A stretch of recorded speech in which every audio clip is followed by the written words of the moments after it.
Située dans une position dominante et orientée plein sud, la Renaudière s'inscrit dans un paysage vallonné, parsemé d'étangs, de bois, de prairies où de fiers chevaux goûtent cette nature préservée et ce cadre enchanteur de la vallée de la Gée.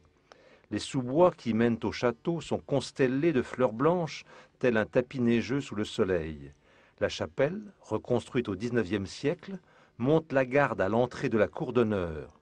Du bâtiment initial, datant du XVe siècle, on retrouve les attributs architecturaux classiques de cette époque. Un pavillon d'angle fut ajouté au logis, puis d'autres remaniements ponctueront les années 1830 à 1842, deux tours rondes accostant à l'ouest la demeure. Aujourd'hui, dans les mains d'un propriétaire très impliqué dans la sauvegarde du patrimoine, la Renaudière coule des jours heureux, entourée de son potager et de charmants communs, ceint par un long mur qui préserve cette oasis de charme au cœur du bocage sartois. Ne dit-on pas que la fontaine de Jouvence, située sur la commune, est fréquentée à la tombée de la nuit par des fées en robe blanche? Bonjour. Comment allez-vous? Nous sommes à la Renaudière. Oui. La Renaudière, ça remonte à quelle époque? Bien, le début XIVe siècle. On n'a rien avant, sauf une légende qui remonterait au XIe ou XIIe siècle d'un chevalier qui avait tué Thomas Becket, et qui s'appelait le chevalier Renaud, et qui serait venu vivre ses vieux jours à peu près 1 kilomètre d'ici. On sait que l'ensemble de la construction, à partir de ce mur d'Urfan, là, et peut-être la partie basse avant, on ne sait pas, est de 1540 environ. Hein, tout ça, c'est XVIe siècle. C'est pas avant, mais c'est bien de ce moment-là. Et c'était plus grand que ça. C'est-à-dire, ils ont construit quelque chose d'assez important. La douve, qui est encore en partie de l'autre côté, vers le sud, s'étendait jusque là où est le jardin actuellement, faisait plus de 100 mètres de long. Et on parle de plusieurs pavillons, de tours, de tourelles, etc. C'est quelque chose d'assez important. Et puis, le fils de Louis d'Orvault, qui s'appelle Louis aussi, Louis de d'Orvault, qui lui était un peu déséquilibré et qui a dilapidé l'avoir paternel, a démoli une partie du manoir. On ne sait pas combien, mais il en a démoli une partie, à tel point que, ce qui était très rare sous l'Ancien Régime, il a fini par être déshérité et dépossédé de ses pouvoirs à un moment donné. Alors ensuite, le château a continué, mais peu habité, un peu abandonné, probablement habité plus ou moins par des fermiers, pas très... Bon, c'était... Donc après la splendeur au moment de la construction, pof, ça redescend d'un seul coup. Je crois qu'on pourrait raconter la Renaudière, c'est heure et malheur. Il y a toujours des hauts et des bas.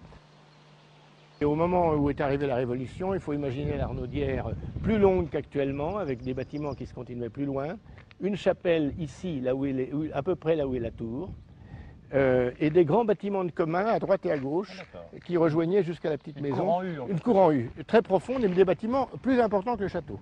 Et le château, 10 mètres de plus de long. Bon. Mais pas ses tours. Bon. C'était pas symétrique du tout. Les charpentes sont entièrement d'origine.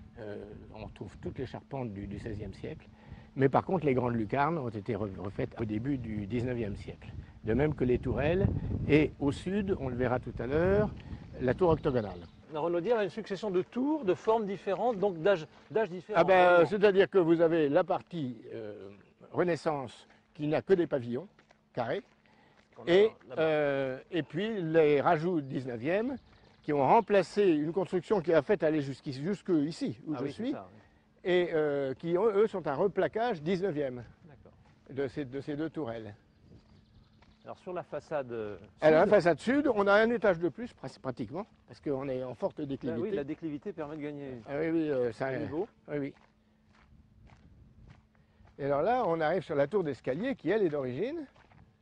Donc 14e, 15e Les 16e aussi. Elle est 16e, non. 16e, elle de 1540 comme le reste, c'est pas... Avec les meurtrières que l'on voit. Il y en avait sur la façade sur le tour. Il y en avait, oui, il y en a une petite, mais qu'est-ce qu'elle vaut? Je ne sais pas si elle est... Meurtrière, là, oui. Par contre, ça, c'est une vraie, et ça, c'est une meurtrière d'armes à feu, et pas d'arche, pas d'arc. Oui, donc, c'est bien, c'est 16e. C'est début 16e. La porte est très la porte est ancienne. Très symbolique. Très ancienne, oui. La porte est d'époque. C'est renfort en diamant. Oui, elle est avec des planches dans les deux sens. Dans l'extérieur, les planches sont verticales. Et dans l'intérieur, elles sont horizontales. Et alors là, tout est sur cave. Il y a une grande cave en dessous. Et ça, c'est la tour d'escalier qui avant était aveugle en bas, il n'y avait pas de porte. D'accord. Hein, c'est Oui. une tour qui n'a jamais eu de porte. Et c'est au 19e siècle, enfin au 17e siècle, on a dû faire une porte avec un perron. Oui, on aperçoit là. Et que j'ai quelquefois envie de refaire. Mais enfin, et au 19e, on a refait là-dedans une plus petite fenêtre qui est un peu décentrée et bon, qui est telle qu'elle est là comme ça. Mais normalement, à l'origine, il y avait un mur sans... Parce que c'était un peu défensif quand même. C'était assez... Et là, les meurtrières sont plutôt là, ça c'est architecturalement... 19e. Alors d'accord. cette tour-là serait attribuée, c'est à peu près certain, à l'architecte Delarue, Ah oui. qui a beaucoup travaillé Oui, dans la oui, région oui, oui. et qui faisait du néo-gothique pas mal. Alors cette tour-là est peut-être ce qu'il y a de moins ancien. Elle doit être de 1840, à peu près comme l'époque de la chapelle. Alors les lucarnes ont toutes été plus ou moins refaites et certaines pas terminées. Vous voyez, il y a des sculptures qui n'ont jamais été faites, c'est pas fini. À mon avis, il y a eu des revers de fortune et ça s'est arrêté là. Ça fait partie des heures et malheurs de Renaud. Voilà, tout à fait. Ah, vous avez 4 niveaux aussi. Ah oui, il y a 4 niveaux, oui. Plus les combles. Plus les combles. Et 2 étages de combles. 2 étages. Et même 3 planchers dans les combles. Il y a 25 mètres, ça fait 7 niveaux. 7 Oui, 7 niveaux. Et le haut du pavillon est quand même à 25 mètres de haut. Et là, les douves, c'est pas les douves, mais les étangs qu'on aperçoit sont alimentés par des Alors, sources. c'est alimenté par des sources dans le parc. Il y a au moins 3 ou 4 sources. Il y en a un peu partout. Et là, en cascade, ça Et descend. là, ça descend vers la G, qui est au fond, la petite rivière G. Oui, oui, oui. Alors, la chapelle a été construite en 1842. Alors, cette chapelle, évidemment, est beaucoup plus... Elle est en style roman et elle est bien 19e. Mais on vient d'ailleurs de la restaurer. Mais elle est intéressante parce que, d'abord, c'est rare de voir au 19e siècle, au début du 19e siècle, des choses de style roman. Oui. Et elle a en plus, c'est fait avec une très grande qualité, de très belles pierres. Toutes les sculptures sont extrêmement bien réalisées. Ça a beaucoup intéressé l'architecte des bâtiments de France et même l'architecte des monuments historiques. Alors, ça, comme la chapelle d'origine s'appelait la chapelle Saint-Louis, parce qu'elle avait été construite par Louis d'Orvaux, Saint-Louis et Saint-René. Bon, en 1518 exactement. Et puis, quand ils ont refait celle-ci, ils l'ont rebaptisée la chapelle Saint-Louis, Saint-René également. Alors, nous avons ici un témoin intéressant de la renaissance du vitrail. Le Mans a été une ville très célèbre pour les vitraux de l'époque du 19e, puisque l'art du vitrail était tombé complètement en désuétude. Il n'y avait plus de vitraux. Alors, et ceux-là sont particulièrement, à mon avis, intéressants parce qu'ils sont de 1842, c'est-à-dire de tout le début, du tout début. On retrouve beaucoup de vitraux 19e, de 1860, 1870, 1880, mais 1840, pas beaucoup. Pas beaucoup. Et là, ils imitent le gothique, vraiment, ils imitent des vitraux d'époque gothique. Évidemment, c'est fait différemment. On les a fait restaurer il y a quelques années par la maison Ayou, maître verrier au Mans, et qui travaille très très bien. Et ça raconte littéralement en bande dessinée la vie de Saint-Louis, alors avec des légendes en latin en dessous. Alors vous voyez, ça commence il est sur les genoux de sa mère, Blanche de Castille, qui lui dit « Mon fils, je préférerais vous voir mort plutôt que vous fassiez un péché mortel. » Et puis ça continue, là-haut c'est la bataille de Taillebourg. Là il rend la justice sous son chêne de Vincennes. Là-haut il reçoit l'hommage du roi d'Angleterre. Alors quand on reçoit des Anglais ici, je leur fais toujours remarquer que les choses étaient à l'époque comme elles doivent être. Et que le roi d'Angleterre, la hiérarchie, le roi de France passait bien avant le roi d'Angleterre. Alors la cloche, il y a une cloche dans le clocher, et cette cloche est une bolée. Elle est de la même date, de 1842. Elle s'appelle Adrienne, parce que la propriétaire c'était Adrienne de Montesson.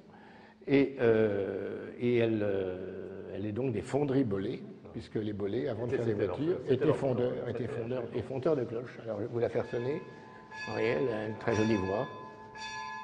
Voilà. Et alors ça complète un peu l'ensemble. Ah oui, alors ça commence à faner un peu, mais c'est joli. Hein. Le jardin, en fait, moi je ne l'ai pas transformé. C'était un potager qui fait 2 tiers d'hectare à peu près, qui faisait vivre toute la maisonnée. Et puis, quand on s'est installé ici, évidemment, on a simplifié, mais on a gardé un peu la structure. Ça, c'est le dos des écuries, et ce qu'on appelle la maison du jardinier. Alors ça, c'est 19e, et c'était reconstruit après le reste. Et la couleur rouge de c'est le sable local. Mais quand je dis local, c'est vraiment le sable d'ici. C'est-à-dire que si on creuse... Ah oui, à la Renaudière, on trouve du sable. Ah ben non, mais il est... C'est même plus du roussard, là. Ah, c'est rouge sang. C'est rouge sang, oui. C'est un oxyde de fer ou d'aluminium, je ne sais pas. Et c'est totalement rouge. Ça prouve qu'au château, il y avait des chevaux. Il y avait des chevaux, Et il y a des écuries. Alors, je peux vous expliquer le système, là. Là, vous avez les box. Moi, j'ai connu ici 2 ou 3 chevaux. Il y avait du temps de ma grand-mère, il y avait 3 chevaux ici. Alors, bon, les chevaux sont royalement installés, les box énormes. Les chevaux, Et les voitures. on les amenait ici. Là, c'était pour descendre de l'avoine. On attelait ici, on ouvrait les grandes portes qui communiquent avec la grande remise qui est à côté, et les voitures, on attelait. Mais c'est vrai qu'il y a un ensemble, et là, un petit escalier, et au-dessus, des greniers, Des logements de... et les chambres, il y a 5 chambres au-dessus. Mais il faut voir les chambres, il n'y a pas de confort. Hein. Merci pour cette histoire de la Renaudière. Et à Au bientôt. revoir, j'étais ravi de vous avoir.